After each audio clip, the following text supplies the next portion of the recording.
hindi naman parang lahat ng tula dapat gano'n na may bravura of sorts. No? Pero napakatahimik niya, parang going through one poem after the other, parang one-note samba to some extent din.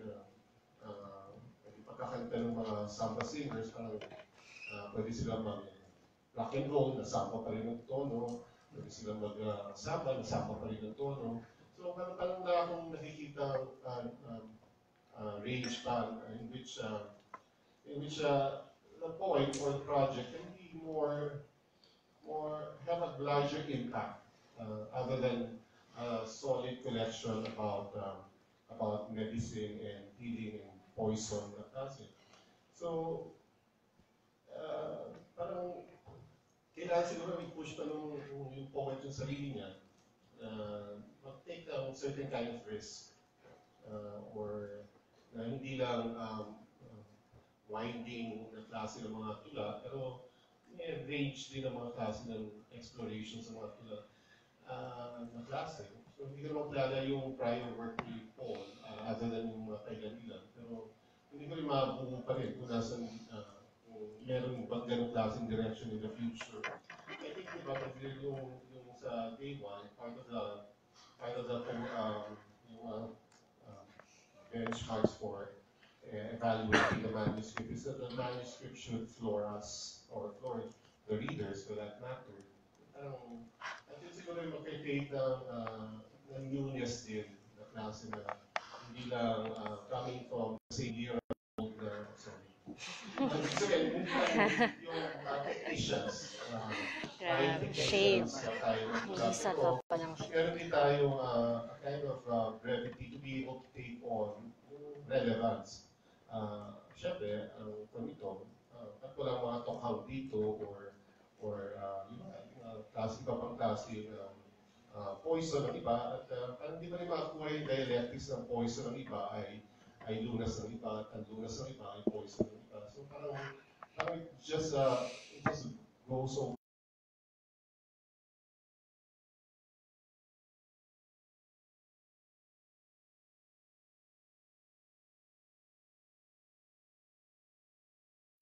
This kind of poetry to a certain kind of edge, I think will create a greater impact in the writing of yung national literature natin. Ano mo kailangan i-examine din yung poet to move forward or to a certain another kind of direction other than kailangan siya talaga magtawid, no? Yun nga yung medical humanities na tinatawag. Pero yun din yung dahilan kaya sang-ayon ako dun sa mga nabanggit na kaya parang kailangan niya mas maging critical, no? Na yun nga, hindi lang private, kasi so far itong 12 na to, napaka-private pa. So ang inahasahan siguro natin dun sa collection ay yun nga, lalabas siya. So yung pinakita mo yung mga parang gamot na parang hindi kasama sa collection, syempre yung Cytotec, yun yung kilala natin. Kasi nga, yung, pag may student na minsan lalapit, tapos magtatanong, na ulcer, na gamot pang ulcer yata, ito dapat, pero yun nga, ginagamit siya sa ibang pangangailangan, no? So sinabi mo na medicine as metaphor, no? Pero, ang dapat hindi kalimutan ay napaka-real din ng mga sakit na supposedly nga nilulunasan. So halimbawa, nabanggit kanina yung psychiatric disorder, which is my jam, basically. So ang naalala ko halimbawa si Sylvia Plath, no, na tinulaan din niya yung pag-take ng pills. Pero yun nga, the thing with a lot of these psychiatric meds, hindi sila hit or miss, no, tinitimpla. Tas depende rin dun sa kung bipolar ka or kung 1 or 2 or yun nga, tapos, for the most part, hindi hiyang. So, nakaka-damage. No? Lalong, tas ang daming side effects. So, actually, napakayaman ng psychiatric disorder para sa ganung discussion. Pero yun nga, minsan kasi nga, pag sinabi natin psychiatric disorder, agad parang metaphorical, no? Lahat naman tayo baliw, gaganunin natin, no? Pero yun nga, yun yung papel na pwedeng gampanan ng mga tula mo na napaka-real at urgent nito. At yun nga, hindi siya exactly pampasaya, no? Kasi nga taas din ng risk at tsaka trial and error din, depende dun sa tao, no? Tapos, yun. So, ang main question ko lang na siguro later, given all of the comments, na nabanggit na rin naman, given yung motive nga ng modern medicine as constraint, so, inisip ko parang nga bang encyclopedia to, no? Na yun nga, in which case, napaka-useful na meron ka nga nung libro ni Ron, na parang meron lang nung titingnan. No? Yung mga manual ng mga doktor, actually, no? Tsaka yung mga possibilities nun, halimbawa, contrast or negation with folk medicine, accessibility, or kahit yung mga metaphysical ruminations mo, yung, in the end, ang gusto ko nga rin, curious nga ako kung anong magiging final organization ng collection. Kasi halimbawa, kung susundin, halimbawa yung suggestion kamo ni Sir Neil na para unahin yung modern medicine, tapos sa pangalawang uh, bahagi yung indigenous medicine, ano, halimbawa, ang magiging punto nun, no? So, kahit yung pag-rationalize, kumbaga, sa pipiliin mong grouping or structure, feeling ko, pakiramdam, dapat meron yung sasabihin, may statement din yun, no? Tungkol sa pagtingin mo nga sa mga medisina. Thank you.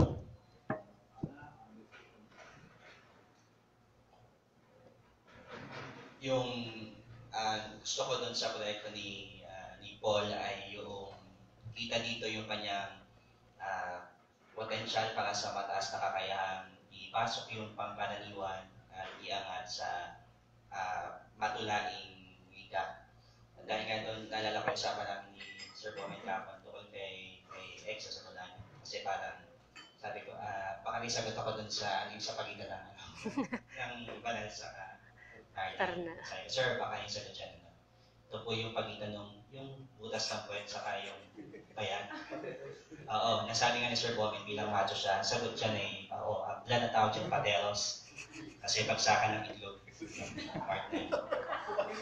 Kasi nga macho si Sir, sa parang macho shit doon. Ito, grabe. At dahil doon, naisip ko rin yung isang pangkaraniwan at palasak na biro na may kaugnayan doon naman sa connection ni Paul. Yung, kasi naalala ko pag may luna kasi, so may buwan-buwan dyan. At ano yung maraming buwan na pagamutan, yung kalendaryo ng Mercury Drug. Minsan may pinamimigay sila na kalendaryo na may phases of the moon.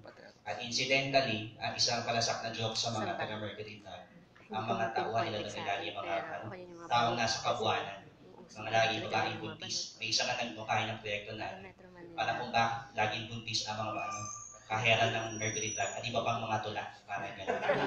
Kasi nga parang naning joke siya. Nasa kabilang banda, parang walang punto to pero papunta tayo doon.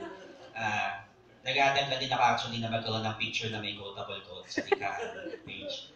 Kasi si Sir Butch pa lang sa si Sir Jun yung leading yun. So ito ay isang attempt din na matampok naman doon. Hopefully ako yung pangatlo.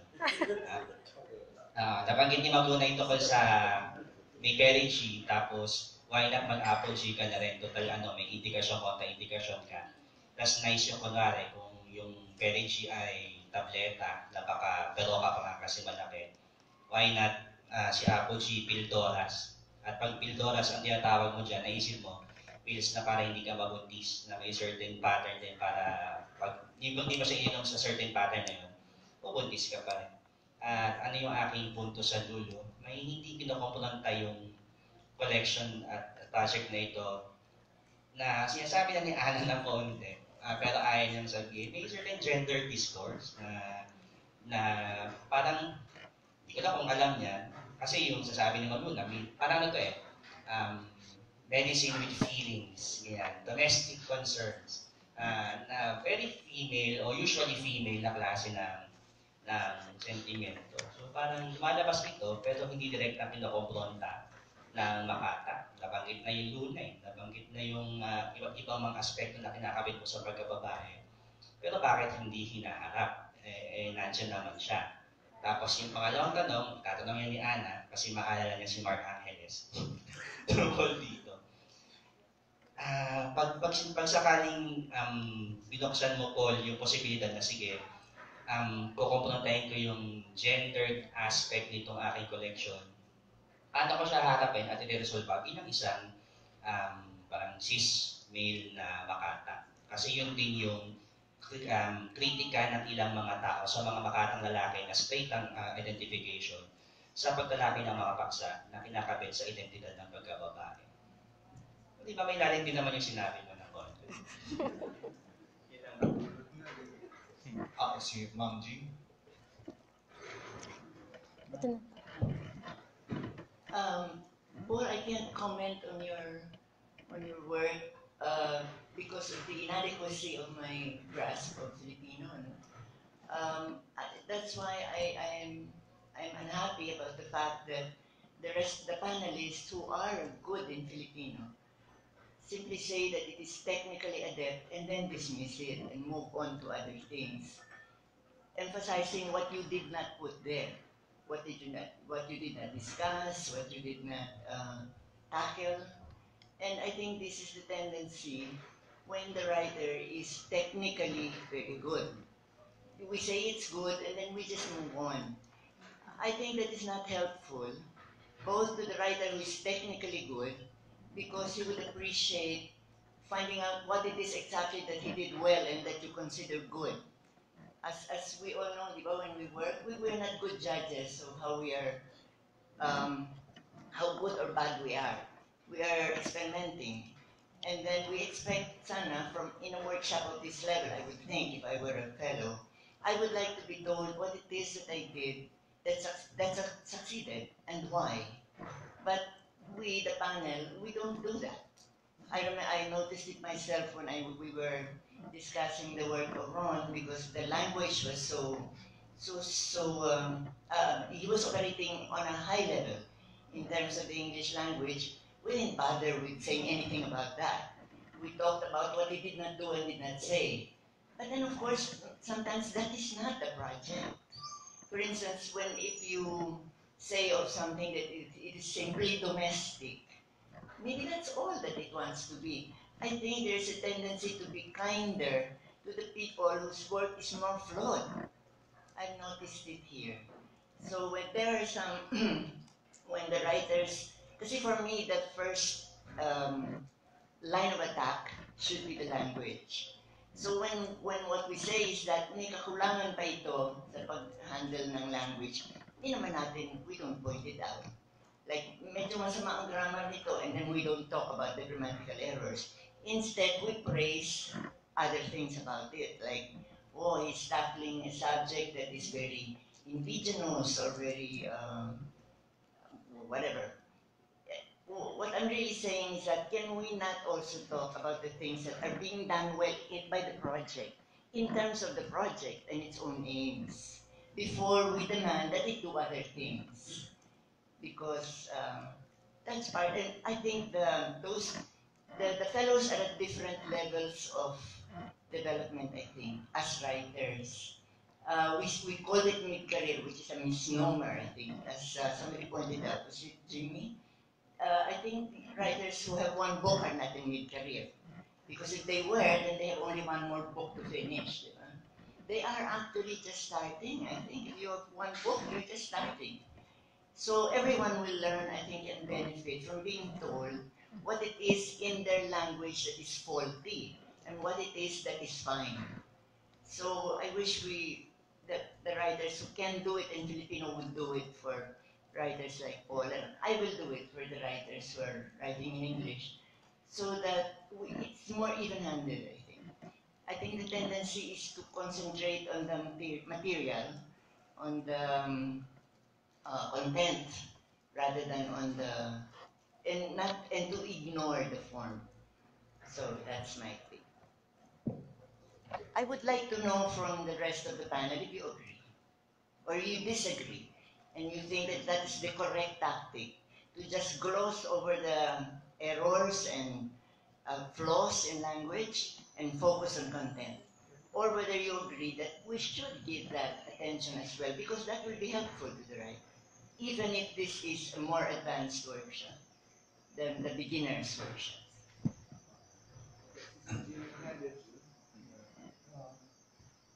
I don't know if I suppose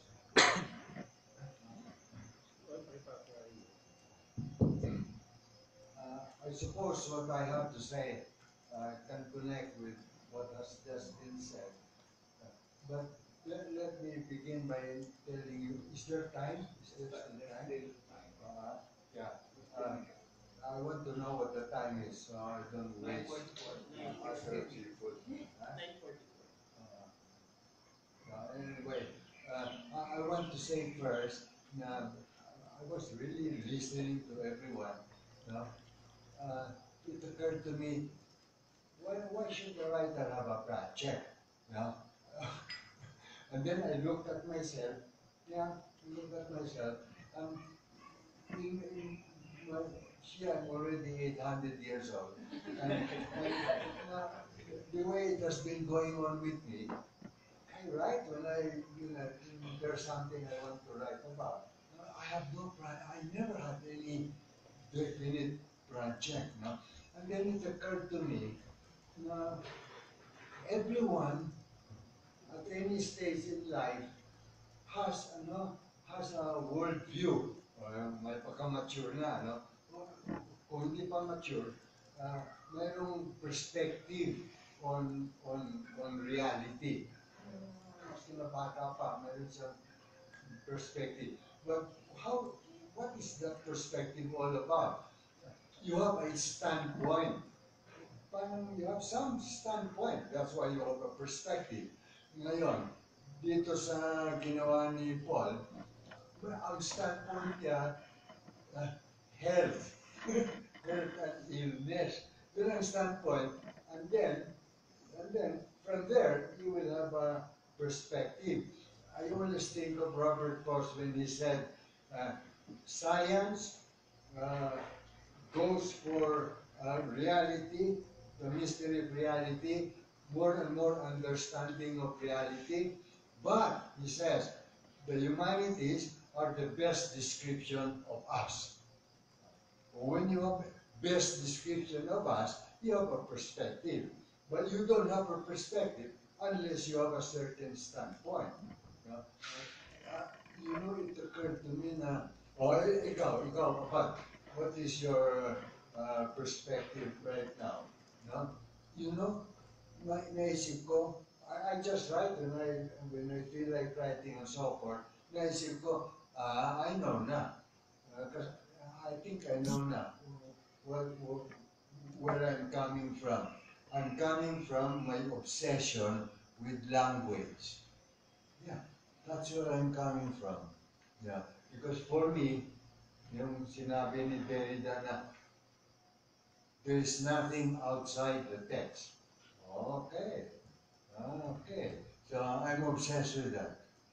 So that was parang all along, of course, that was not my obsession when I was much younger, no? Yeah, but that's why when you speak of project, actually, you have a standpoint that, like Paul, yung standpoint niya ngayon, parang actually, yung standpoint niya, human well-being, health, no? Yeah. But what is that? No? Kaya nagkaroon siya ng project. Pero may iba yan eh. As you go along, may iba yung standpoint. Then there's another perspective will evolve. It's always evolving. And so does language. Yeah. Anyway, Jing, in relation to what you said, I agree. Now, when you say what's good in the poem, sige nga, what is good there? Not just the content, no? Not just the content, but how the technique, the skill. Yeah, we have to be more specific about the skill. And the skill, of course, is, well, here I go again. It has to do with language. Yeah. But how was the language handled? Yeah.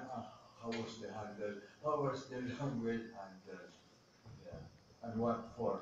What is it that way? That language? What is it like that? No? And we have said nothing about it in this case. Si Sir June, Luna, and then Sanchez in that sequence. Talagay ko two things. Yung kung bakit hindi nag-emphasize doon sa kanyang inherent quality. Kasi mahusay naman eh. Parang yung tao, pag maganda, ay, ang ganda mo, pero pag ang ganda-ganda mo, ay, ang ganda-ganda mo, I think we have to move Isa lang yun, na tingin kong possible limitation kung ba't doon nagagawin. Pangalawang source na posibleng source nito, kasi yung poetics, yung sa poetics, ano doon yung promise eh. And therefore, hahanapan kita ng accountability. Sabi mo, tutulaan mo ako ng ganito. Maganda naman yung pagkakatula. Pero hindi naman nito yung sinabi mong gagawin mo. So, ganun din. At laging mahirap din. Pagka ang pinag-uusapan natin, Jing, yung intention na... June, excuse me, that was not my point. My point is, sabi mo, pag sinasabi kong maganda, maganda na eh. So does that mean you will not say anything about that anymore? Yun ang point ko lang. Nasabi ng maganda. Yung fact na yung pagpili mo ay maganda, kung iikot tayo sa puro maganda lang, parang yung maybe yung design, siguro i-review natin ito. Baka yung next time yung poetics, ipasimplify natin. No, June, please. My point is this. The fellows are not at the same level where skill of language is concerned. So I think it would be useful when you do find someone whose skill of language is high to mention what it is that makes it high. Then maybe those who do not have that kind of skill will benefit from it, and the one who does will see what it is that he did right and what he did not do right. I-contextualize natin. Kaya Egis, namang ang husay-husay niya naman. Yung sa kanya, husay naman yung language. Yung kay RR, nung i-discuss, ang haba ng discussion sa language. Nag-lecture na nga si Bing ng Poetry 101 eh. Kasi, kinakailangan. Kasi si RR, pasensya ka na yun ng bago mong pangalan. Bear with us. Kaya nga yung, talagay ko, yung discussion ay depende sa pangangailangan. Kasi yun naman kahapon, at saka yung ngayon, mahusay naman. Kaya parang magli-lecture ako ng yung objective correlative na ando doon naman. Yung sound, ando doon naman. Parang, makinis na yon. And then pupunta ako sa iba pang pwedeng kinisin. Kasi ano yung pag-uusapan ko ng kung kontento naman ako dun sa ginawa mo, nung hindi naman ako kontento sa ginawa mo, di-discuss naman. So, tingin ko yung pagtingin sa akda ay case-to-case basis. At ang malimit, ang nagiging interpretation nga, yung poetics. Kasi yung poetics, i-define mo yung sarili mo, i-reveal mo. And then titignan ko kung yung nagmamatch. Yung ang laki ng ambition mo, nagmamatch ba yung akda mo? Pagtapos na sa ganun, ang pinakamalaking mahirap, work in progress ito. And therefore, hindi mo talaga siya masusukat. Kaya, in the end, yung mga comments na kung minsan excessive, ay tentative din. Na hindi naman, nagre-react lang ako dito. Pag binago to, mababago din yung reaction ko. So,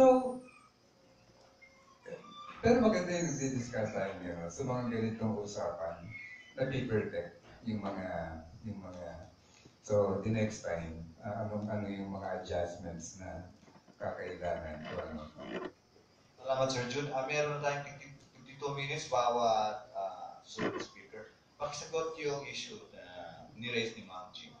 Mahalaga yung concern ni Ma'am Jing kasi bumabalik dun sa form and content na luma at bagong debate na hindi naman niya namamatay na concern na susulat niya. At sa isang banda naiintindihan ko rin kung bakit kailangang i-unpack yung mga katangian ng mga tula ni Paul kung bakit sinasabi natin technically mahusay ito. Pero may mga nakita akong sablay sa line cuts. Kaya nga, yun nga ang point ko, Luna eh. Yung writer na magaling, kailangan din niyang malaman doon sa form niya, sa design, sa structure, kung nagkamali ba in any way, no? At purihin naman yung maganda. What I object to is just glossing over the technical side. Which after all, if you're not good at technique, are you a poet? Probably not. Maybe you're a proselytizer. Maybe you're a speech maker, di ba? to become a poet, you have to be good in the poetic technique. So if I am good at that, I would like to know where I am failing and where I am succeeding. That's all I want, really. And I think that it is unfair to be all the time focusing only on the content. Understood, ma'am. Yung ano kasi, nabanggit kanina ni Joey na lira trained siya bilang isang makata. At isa sa mga investments, kung matatawag mang investment ito, sa pagkahubog mo bilang isang makata mula sa lira ay hahasain ka sa iba't ibang components ng pagtula. Yung tugma at sukat, disenyo. Pag natapos ka dun sa training ng lira, parang meron ka ng certification nun na naintindihan mo yung bawat level mo. Hindi na lang kami dumadaan doon sa pagtatanong kasi medyo mabusisi din siyang bahagi at baka abutin tayo ng buong maghapon doon sa mga particular na line by line na titig. Pero just to satisfy that curiosity kung saan siya mahusay, sa pagmamanipula at paglalaro ng mga salita sa pagpapantig doon sa labis, halimbawa yung ang bisa kahit hindi binasa, ang sinasabi ng babala, walang nabago, lalo lamang lumala. So, yung flexibility rin kasi ni Paul bilang makata ay, yung vocabulary alam niya. Kaya lang, parang kung minsan ma'am yung napansin ko sa kanya, isang tick niya sa pagsulat ay nag-italicize siya. At nagiging crutch yung pag-italicize niya. Parang yung rule sa pagsulat ng prosa na kapag in-italicize, uy, importante ito, uy, ito yung internal talaga niyang sinasabi. At napapadalas yung ganoong paggamit niya ng italizations dun sa paracetamol, carbocysteine, yung parang may internal na doktor literally dun sa persona na nagsasalita. Kung minsan nadadala, pero kaya lang pagka nakita mo ng ginawa na niya dun sa isang tula at makikita mo na naman uli, medyo pagod ka na dun sa ganung tactic. So, baka pwedeng ayusin yung ganoong paglabis na paggamit ng idols. Yung sinabi kong problema dun sa line cuts, nandun sa kirot. Pero personal ko lang itong bias. At parang mahirap din sabihin kay Paul kasi first prize siya ng tula eh. Di ba ako, kailan ba ako nanalo ng first prize doon eh? Parang second lang yata ako doon eh. Parang kapal ko naman na payuhan siya tungkol doon. No? Pero yung kirot, yung 1, 2, 3, 4, gusto kong iparating sa'yo na gusto kong makarating kaya madali, kaninang madaling araw, nang matabihan sana kita sa pagtulog mo. Pero itinakbo ako, di ba natapos ka sa ako? Parang mas interesting kung yung ako linipat mo dun sa sumunod na linya. Ganun din yung rekomendasyon ko dun sa malamang sa panaginip na kadantay, again, yung ka, lipat mo dun sa ilalim.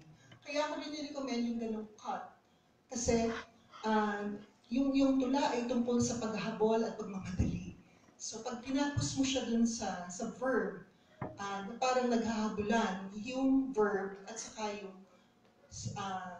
yung subject dun sa susunod na linya. Pero ang nagsalita ay isang natalo mo sa palangka, kaya ayun, caps smokes lang na comment. Salamat po na. Ayan, mini sample reading ng pagpuri at konting criticality. Siguro mas mahabang gano'n. No? Pero wala na tayong time, magpagsasalita natin si Ann Sanchez ng 1 minuto. Ay, magkakaroon. Wala, yung 1 minute na yun, ubusin pa, kaisip ko ano nga sasabihin ka. Unang-una, yun nga, bilang hindi naman ako nagsusulat ng tula sa Filipino, minabuti ko talagang hindi magkomento sa wika. Pero mas importante siguro yung fact na, sa education, di ba may tatawag tayong needs-based learning, no? So, depende yun sa, I think yun ang silbi kasi ng poetics, no? At even yung fellows' expectations, no? Hindi naghanap si Paul ng tulong sa wika, naghanap siya ng tulong sa proyekto. No? Kasi inamin niya mismo na from here, from these 12 poems, ano pa ang gagawin. So, itong pananaw ko tungkol sa kalidad ng mga komento, yung hindi pagkomento sa wika at pag-focus sa content, nagkagaling rin ito sa fact na CW creative writing teacher din ako at produkto rin ng at least 3 national writing workshops. Na nung bata ako, nung mga, as in baguhang pang-writer talaga, na-appreciate ko yung puro discussion on language, no? Kahit sa level nga ng mga estudyante pa. Pero ang isa actually na nagugustuhan ko sa ganitong level ng discussion, kung saan lahat, kasi tayo, pati yung fellow, ay may kanya-kanya ng mga research projects, ang dami nang nabasa, ayun nga, pwede na nating itulak yung proyekto labas ng wika. Pero syempre, hindi nga lahat tayo ganun, no? So meron sa ating mga base sa mga studies natin, base sa, kumbaga kung ang studies natin ay, yun nga, women's studies, o kung ang language, ang studies research natin ay language, no? O yun talaga ang mahalaga sa atin bilang writer, di syempre, yun ang magiging nature ng komento natin, no? So, sa tingin ko naman, it's more of siguro na yun nga, kung sino man siguro ang may alam dun sa wika, na magkomento, no? Kung sino ang may gustong sabihin tungkol dun sa wika, magkomento. Pero sa tingin ko naman, hindi naman dapat, yun nga, i-rank lower ang content kasi nga, nasa level na tayo ng project. No? Hindi na tayo isang akda lang, libro na kasi siya. At yun, kumbaga, sinimulan naman itong proyekto na to na gusto lang niya magsulat, no? Ganun naman talaga ang pagsusulat. Pero dahil nga, nandun na tayo sa, meron na siyang vision, no, na ina-articulate, kaya natin minamabuti na itulak, no? Kung saan pwedeng tumunga ang vision na yun. Ang isa pa sigurong for the record, no, pwede natin sigurong i-discuss na lang to panelists sa assessment or habang sa after dinner, gano'n, kasi nakain natin yung oras ni po. Ayun lang po.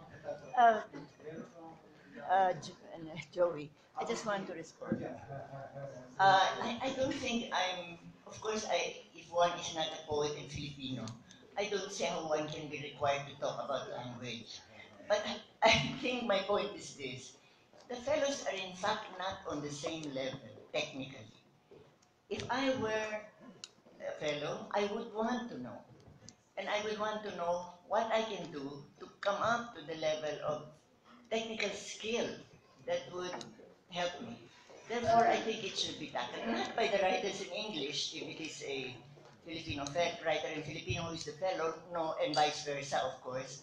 But even if the writer does not say specifically in his poetics, I wish to be helped in the matter of my language, I would think that it is precisely in a workshop like this, where the level is supposed to be higher, that it should be part of the responsibility of the panel, who is the panel members, who are able to talk on that level, to point out where it is going right and where it is going wrong. Not to say that we will not talk about the content. Of course, we can't help but talk about the content. But I think we are ignoring the technical skill and level of the. I think, June, although you did mention RR, I've forgotten the lecture of him. Was it limited to language? I've forgotten. But anyway, I just think that it should not be ignored. That's it. Jing, wala na ignore. Yung parang sa consultation dinidiscuss na yun. Pagkatapos yung sa presentation, iulitin ko lang, yung mga fellows, iba-ibang pangangailangan, iba-iba din ang comment. Kaya nga yung meron tayong 3 makata, ngayong 3 makata, ay iba-iba naman din yung observation. Yung siguro, yung ganito, kasi they're talking na ng projects. Yung projects na yun, doon ka ngayon tutulong. Kasi ando doon na yung ando doon na yung mga sample works. Tapos mahuhusay naman. So, kaya doon napupunta. But otherwise, siguro, Jing, wala namang napabayaan o kaya hindi naman malicious. Siguro nagkataon lang na yung hinahanap natin. Eh baka sa ibang writer lalabas. Baka yung Meron kasi ako, kasi we have to end it na I did notice that some writers in their projects were sadly lacking in technical skill. And I was expecting that the panelists would mention that as well. Pero hindi ko nadinig. Now, if what you're saying is it's better to do that in private, okay. Halimbawa, wala naman ako masabing yung malalaking problema sa kanilang writing. Siguro, hindi may fact ng mga prize winner dyan, baka ibang klase yung kanilang concern. Baka beyond language na. Tapos pinoint out ni Luna, yung lira talaga expected yan na tama eh. Yung tunog, yung images, yung lines. Kung may makita mo man doon, baka nagkataon na yung dinidiscuss natin mahusay, kaya nakalayo sa language. Kung nagkataon hindi naman mahusay yun, eh di mababalik na naman doon yung language. So siguro yun lang yung kaya kong paliwanag nung kamakalawa, yung mga na-discuss na. Sige po, magkakaroon po tayo ng oras ganitong usapan sa assessment sa Sabado. At sa ngayon, pakinggan natin ang huling panalita. Maraming salamat po. Init ang diskusyon. Yung babalikan ko lang po yung kay Sir Vlad. Meron pong hindi natutugunan, hindi pa kinoconfront, medyo domestic dahil doon yung temporarily, doon yung pinagagalingan ko muna. Parang microcosm na sabi ni Sir Roland. At gusto ko na lumabas doon. At since nabanggit ni Sir Roland yung overarching theme, gusto ko rin basagin, buuin mo rin sa basagin ulit. Kasi alam ko may kulang. At kaya yung accountability na hinihingi ni Sir June ay hindi ko nga po natutunan yung pangako na sinabi ko sa Poetics. At yun yung pinakamalaking problema ko ngayon na nagsiset ako ng standard para kasi magiging ko lang pero hindi ko nagagawa pa. At yung mga komento niyo po ay susubukan piliin kung ano yung pinakamakakatulong sa collection para gumaling po yung collection. Thank you.